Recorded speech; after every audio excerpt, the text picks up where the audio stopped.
வணக்கம். உங்களுக்காக ராஜா ஆன்மீகத்திலிருந்து இந்த காணொலியில மாசி மாதம் வரக்கூடிய மக நட்சத்திரம், மாசி மகம் சொல்லக்கூடிய அதோடைய சிறப்பும் எந்த நாள்ல வருது அப்படின்றதுதான் இந்த காணொலியில பார்க்க போறோம். இப்போ பொதுவாகவே ஒரு மாசி மாதம் அப்படின்றது ஒரு நிறைவான மாதம். ஏன்னா தை மாதம் நிறைவான மாதம், அது நிறைவான மாதத்தை முடிந்து வர மாதம் தான் நமக்கு மாசி மாதம் சொல்லுவாங்க. எந்த ஒரு விரதம் கடைபிடித்தாலும் சரி, எந்த ஒரு செயல் தொடங்கினாலும் சரி, மாசி மாதத்துல செஞ்சோம் அப்படின்னா அதோடைய பலன் இரட்டிப்பு அப்படின்னு சொல்லுவாங்க எல்லாருமே. ஏன் அப்படின்னா இந்த தை மாசம் அறுவடை எல்லாம் முடிஞ்சு ஓரளவுக்கு வீட்டுல எல்லாம் பணங்கள்லாம் எல்லாமே அதிகமா இருக்கும். ஸோ அடுத்த வருடத்துக்கான மகசூல் செய்யணும் அப்படின்னா அந்த மாதம் மாசி மாதமா தான் இருக்கும். ஏன்னா அந்த மாதம் ஆரம்பிச்சோம் அப்படின்னா இரட்டிப்பு பலன், அதாவது டபுள் மடங்கு பலன் கிடைக்கும். அதாவது ஒரு மூட்டை கிடைக்கிற இடத்துலயே 2 மூட்டை பயிர் கிடைக்கும். இல்லை நம்ம ஏதாவது ஒரு செயல் செய்யணும் அப்படின்னாலும் அது இரட்டிப்பு பலன் கிடைக்கும் அப்படின்னு சொல்லுவாங்க மாசி மாதத்துல பொதுவாகவே.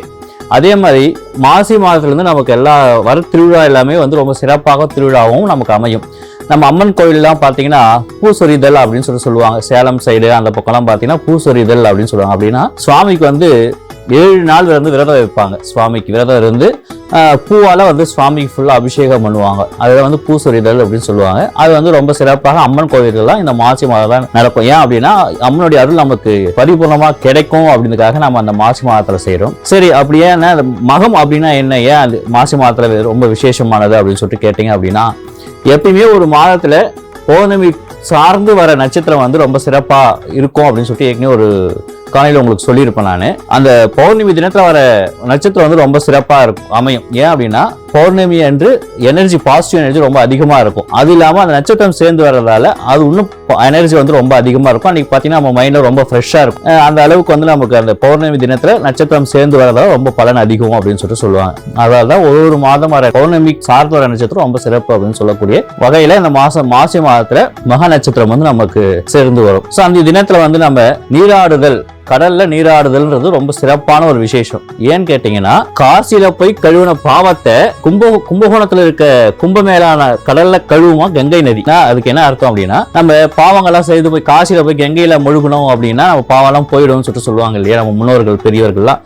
அது பாவம் எல்லாம் கங்கையில கரைஞ்சாலும் கங்கைக்கு பாவம் சேர்ந்துரும் இல்லையா.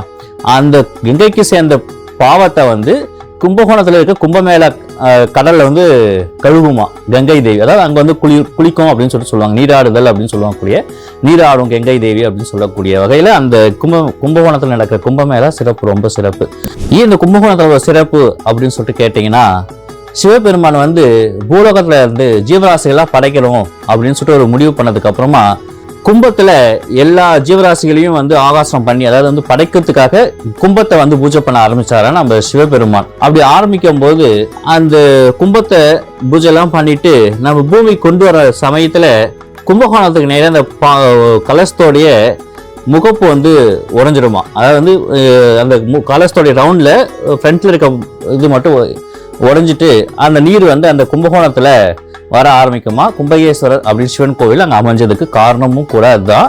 கும்பகேஸ்வரர் அந்த குளமும் கும்பகோணத்தில் இருக்கக்கூடிய குளமும் ரொம்ப சிறப்பான குளம். எதுக்குன்னா அந்த சிவபெருமான் பூஜை செய்த நீர் அங்கே இறங்கியதால அந்த குளம் ரொம்ப சிறப்பான குளம். ஆகையினால நம்ம பொதுவாகவே நம்ம கங்கா, யமுனா, சரஸ்வதி, கோதாவரி இந்த மாதிரி சொல்லக்கூடிய 12 நதிகளுமே அங்க இந்த கும்பகோணத்துல இருக்க கும்பமேளா அன்னைக்கு அங்க கலப்பதாகவும் ஒரு ஐதீகம் இருக்கு. அந்த அளவுக்கு ரொம்ப சிறப்பான ஒரு மகம் நட்சத்திரம் மாசி மாதத்துல மகம் அன்னைக்கு ரொம்ப சிறப்பானது. அதான் நம்ம பக்கத்துல இருக்க கடல் எங்க இருக்கோ இல்ல குளம் இருந்தாலும் சரி, அதாவது புனித நதி எங்க இருக்கோ அங்க போய் நம்ம நீராடலாம். அப்படி நீராடணும் அப்படின்னா நமக்கு ரொம்ப சிறப்பாகவும் நம்ம உடலில் இருக்க நோய்களும் போகும் அப்படின்னு சொல்றாங்க. ஏன்னா அன்னைக்கு ஒரு பாசிட்டிவ் எனர்ஜி நமக்கு கிடைக்கும் அப்படின்றதுக்காக நம்ம கடல்ல குளிச்சோம் அப்படின்னாலும் ரொம்ப சிறப்பாக அப்படின்னு சொல்லக்கூடிய அளவுக்கு மாசி மகம் இருக்கிறது.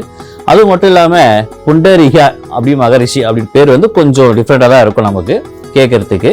அந்த மகரிஷி இந்த மாசி மகத்தன்னைக்கு நம்மளுடைய விஷ்ணு பரமாத்மா ஆகிய மகாவிஷ்ணுவோடைய பாதத்துல தன்னால் விதைக்கப்பட்ட தாமரை மலர்களை சாத்தணும், காலில் சமர்ப்பிக்கணும், பாதங்களை சமர்ப்பிக்கணும் அப்படின்னு சொல்லிட்டு என்ன பண்ணாராம், பாறைக்கடல் செல்வதற்காக தண்ணி இறைச்சிட்டே இருந்தாராம். கடல்ல இருந்து தண்ணி இறைச்சிக்கிட்டே இருந்தாராம். வர இறைச்சி கீழே அமைச்சிட்டே இருந்தாராம். அந்த நேரத்தில் இவர் இவ்வளவு கஷ்டப்படுறாரு, இவருக்கு நம்ம எப்பயாவது போய் காட்சி கொடுக்கணும் அப்படின்னு சொல்லிட்டு விஷ்ணு என்ன பண்ணாராம், ஒரு வைத்தியோகி அதாவது முதியோராக ஒரு அவதாரம் எடுத்து, எனக்கு ரொம்ப களைப்பா இருக்கு, பசிக்குது, அவையினால எனக்கு கொஞ்சம் உணவு கொண்டு வா, நீ வர வரைக்கும் நான் இந்த தண்ணியில நான் இறைச்சிட்டு இருக்கேன் அப்படின்னு சொல்லிட்டு அந்த விஷ்ணு பரமாத்மா ஆகிய முதியோர் சொன்னாராம். ஸோ பசின்னு சொல்லிட்டு ஒருத்தர் வரும்போது நம்ம உணவு அளிக்காம இருக்க முடியாது இல்லையா, அதான் ஒரு மகரிஷி வேற. ஆகையினால தண்ணி சரி நான் நீங்க தண்ணி இறங்க அப்படி உனக்கு உணவு கொண்டு வரேன்னு சொல்லிட்டு ஊருக்குள்ள போயிட்டு உணவு வாங்கிட்டு வந்தாராம். வாங்கிட்டு வரதுக்குள்ள பாத்தீங்கன்னா அந்த கடலுக்கு தண்ணி ஃபுல்லா இறைச்சிட்டு அவரையும் காணாம போயிட்டாராம். அப்பதான் ஒரு அசிவாக கேட்டதா, நீ வச்சிருந்த தாமரை மலரை வந்து என்னோட பாதங்களை நான் சமைச்சுக்கிட்டேன், நீ வந்து ரொம்ப என்ன மனசார ரொம்ப வேண்டியதால உனக்கு நான் நேரடியாக வந்து காட்சி கொடுக்குறேன் அப்படின்னு சொல்லிட்டு அந்த தினத்துல மாசி மகத்தண்டு நேரடி காட்சி கொடுத்தாராம். அதாவது கடல்ல குளிச்சோம் அப்படின்னா ரொம்ப சிறப்பாகவும் விஷ்ணுவோடைய அருளும் பெறலாம், சிவனுடைய அருளும் பெறலாம் என்று சொல்லக்கூடிய அளவுக்கு ரொம்ப சிறப்பான நாள் அன்று. இது என்னைக்கு வருது இந்த வருடம் 2025 என்னைக்கு வருது அப்படின்னு பாத்தீங்கன்னா 12/3/2025, அதாவது மார்ச் மாதம் 12ஆம் தேதி புதன்கிழமை மாசி 28ஆம் தேதி அன்னைக்கு வந்து முழுதாவே வந்து மக நட்சத்திரம் தான். ஆகையினால அந்த தினத்துல வந்து நம்ம பக்கத்துல இருக்க கடல்ல நீராடி, இல்லை அப்படின்னாலும் கோவில் இருக்க குளத்துல நம்ம நீராடி கோவில்ல சுவாமியை வழிபட்டு நம்ம அன்னைக்கு விரதம் இருந்தோம் அப்படின்னா கைமேல் பலன் அப்படின்னு சொல்லக்கூடிய அளவுக்கு ரொம்ப சிறப்பான தினமாக மாசி மகம் நமக்கு அமையும். இந்த ஆண்டு தவறாமல் இந்த தினத்தை கடைபிடித்து அனைவரும் இறைவனுடைய அருளை பெறுமாறு கேட்டுக்கொள்கிறேன். நன்றி, வணக்கம்.